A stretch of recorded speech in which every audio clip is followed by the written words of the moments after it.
Not all superheroes wears capes. Some wear wellies. Wellies.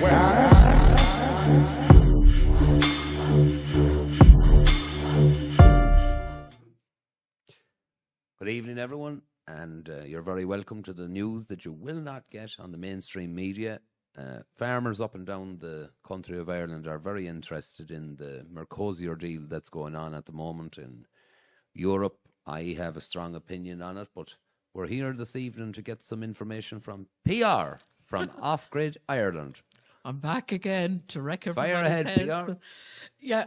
Well, basically, I know you're talking about the Mercosur deal, but we need to kind of just take a little step back. Last week, I'm sure everybody became aware, but a huge breaking story broke out.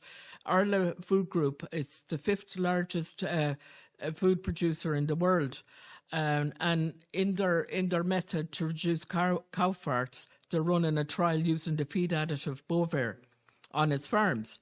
Bovaer is basically an additive developed by a Dutch company called DSM, and the ingredients in Bovaer are silicon dioxide, propylexene glycol, and 3-nitrooxyproanol, or basically 3-NOP, which is shown by the Food and Drug Administration in America and the UK Standards Agency, have damaging effects on male fertility and reducing productive organs.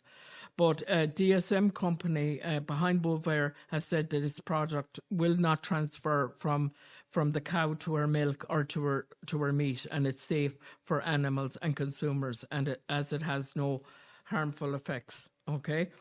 Now, the thing is, when you're given this Bovaer to your animals, you have to wear protective clothing. Literally, you have to wear dust mask, eyewear, gloves, full protection. So if this product is non-invasive, non-dangerous, why is a farmer literally being suited and kitted up to administer this product to his cattle? Okay.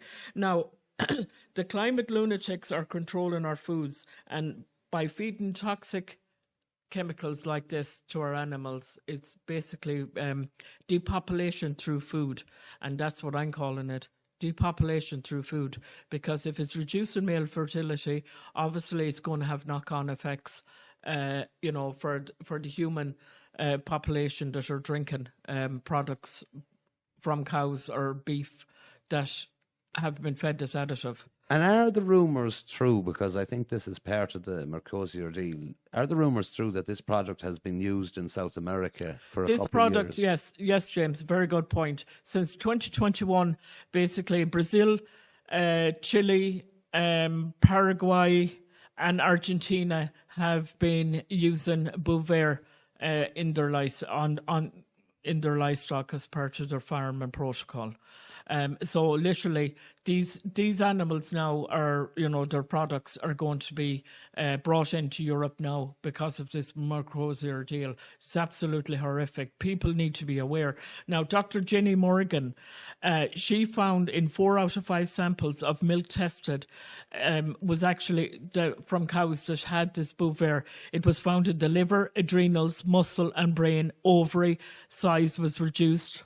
Rats tested failed to get pregnant. And the question is, what effect does this have on our soil, James? If these animals are being fed this additive and it's going into their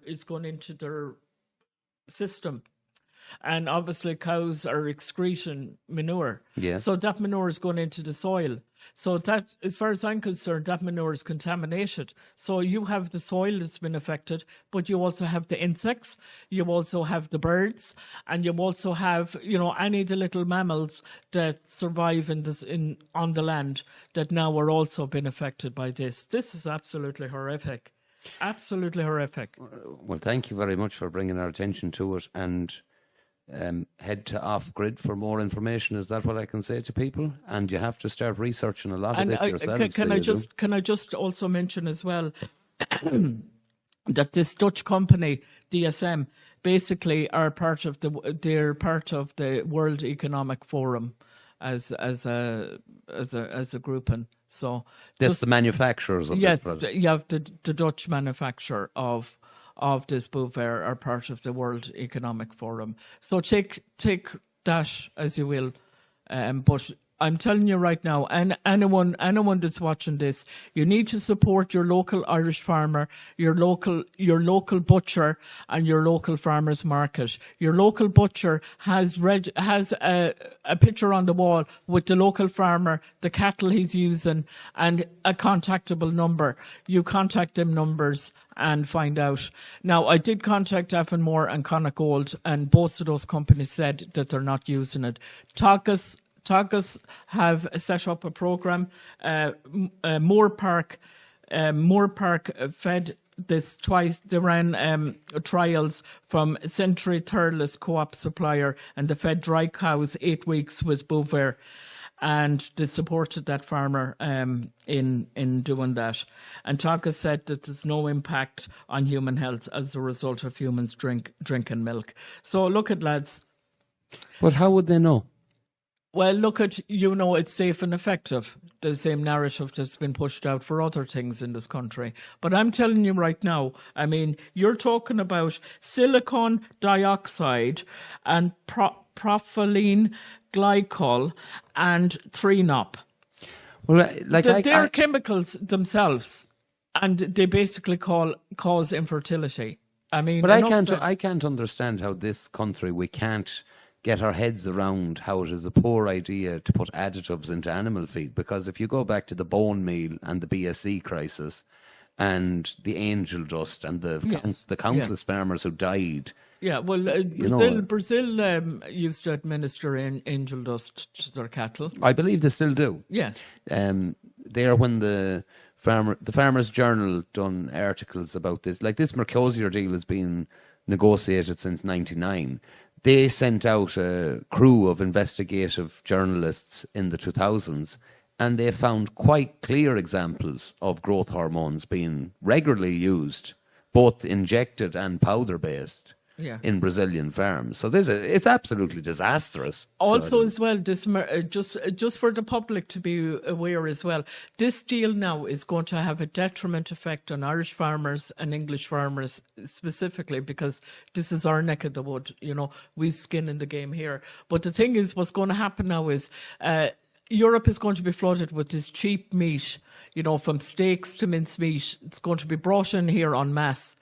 And basically, our Irish products are going to be of a higher pricing because, our products are world renowned, top of the shelf, and people are not going to be able to afford to pay such a high price. Because, I mean, at the end of the day, like, if you do not have any of these additives, you're raising your cattle correctly, you're going to want top mark for your meat. But you're going to be competing against these guys. They're going to have cheap meat, and people are, cost of living and everything, and this is the meat they're going to be eating. They're going to be boycotting, the Irish lads and the English lads because they can't afford to pay that price. And these lads are being brought in. They've no tariffs to pay, no nothing. They're on an equal level to the European farmers here. The standards that the European farmers have in farm husbandry alone is just second to none. And then you have these charlatans coming in with meat from God knows what the cattle have been fed. And you're left with a situation now where, people are going to be eating food that basically will be harmful to them, absolutely harmful to them, because they cannot afford, the Irish products when this cheap shit is coming in. Well, one of the other aspects as well is it really draws attention to the hypocrisy of the green movement, because you're looking at beef that, if you follow what they refer to as climate science, was meant to have been 4 to 5 times more carbon usage per kilo to be produced. You had literal ranchers burning segments of the Amazon rainforest to increase their ranch sizes. So this is the ultimate kick in the teeth for anyone who was interested in what they referred to as climate change. Ireland is in a situation where we have grassland. We're able to grow grass consecutively through the year. This is ranch-style farming, where large swathes of forested areas are being literally clear-felled with bulldozers and chains, and then the stumps burnt, and then whatever grows. Thanks very much for bringing it to our attention, PR. I just want to say to everyone, it's fantastic to do the podcast with James, but if people want to hear the raw truths, the ordinary man and woman speaking and discussing affairs of what's going on in Ireland, you will find myself and my whole team, Kevon, on Off Grid Ireland, on Telegram. Telegram is an app which you download from Play Store, and you will find us there, Off Grid Ireland. Also, we run a daily X space, which is on Twitter, and it's called Off Grid Ireland Mega Era, and that's where you'll find us, and pop on there and you'll be hearing the ordinary man and woman in the country talking about all affairs that's happening here and abroad, and you can come up and speak as well. It's a free speech platform. We don't turn anybody away, and if you have an opinion, we want to hear it, and we look forward to seeing you all on the spaces and on Telegram in the near future.